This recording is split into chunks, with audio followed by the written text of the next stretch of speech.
warahmatullahi wabarakatuh.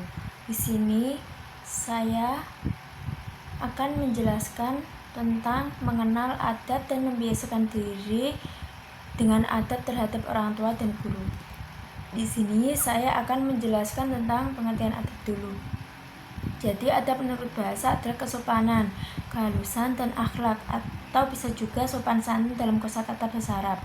Kata adab berasal dari tasrifan adab ya'dubu yang berarti mengundang atau mengajak. Dinamakan adab karena ia mengajak manusia kepada perbuatan terpuji dan mencegah manusia dari perbuatan keji dan mungkar. Sedangkan menurut istilah adab berarti norma atau perilaku sopan santun kepada orang lain, terutama kepada orang yang lebih tua, agar pergaulan sesama manusia tetap tenang dan harmonis didasarkan atas aturan agama, terutama agama Islam. Baik, selanjutnya yaitu saya akan menjelaskan tentang pengertian adab kepada orang tua dulu.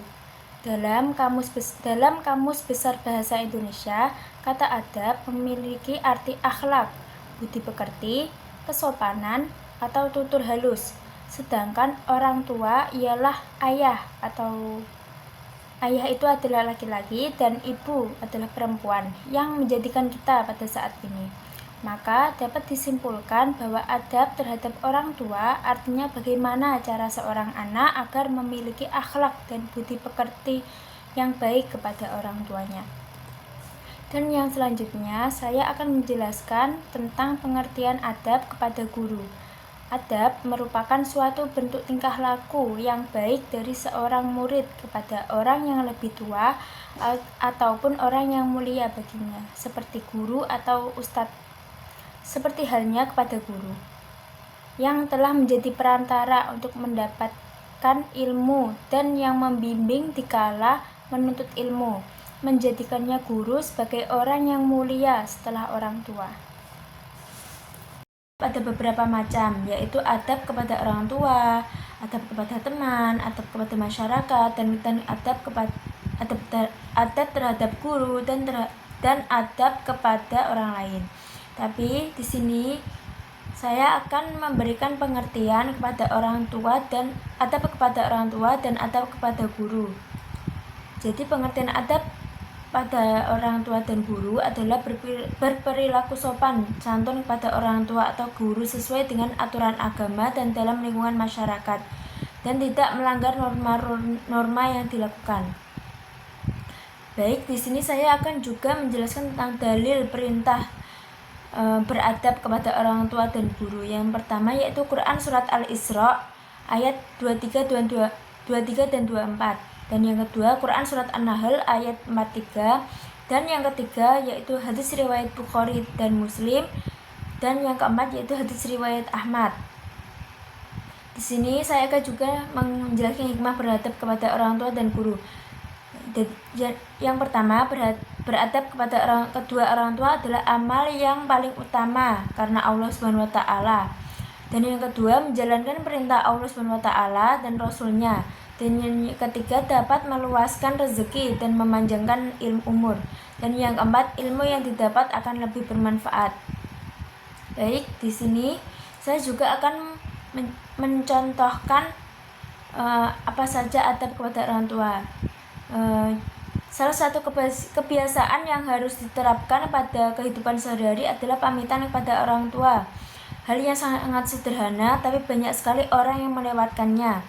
Karena jika kamu berpamitan kepada orang tua ketika ingin pergi, Tuhan akan memudahkan urusanmu di luar sana. Jadi saat ketika kita mau ke sekolah, jadi kita harus berpamitan kepada orang tua, bersalaman, bersalim. Karena kita juga harus memberikan ridho saat kita akan mengejar ilmu yang kita dapat. Jadi berpamitan itu juga memudahkan urusan yang kita alami juga, karena kita menghormati orang tua, beradab kepada orang tua. Dan yang kedua yaitu beradab kepada guru.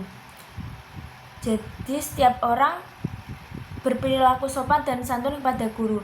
Contohnya ketika sedang berjalan dan berpas-pasan dengan guru, siswa sambil tersenyum dan mencium tangannya. Jadi saat kita ketemu guru, jadi kita harus menyapa atau senyum. Terus apalagi kalau kita mencium tangan, bersalaman, bersalaman mencium tangan. Itu juga beradab kepada guru, karena kita juga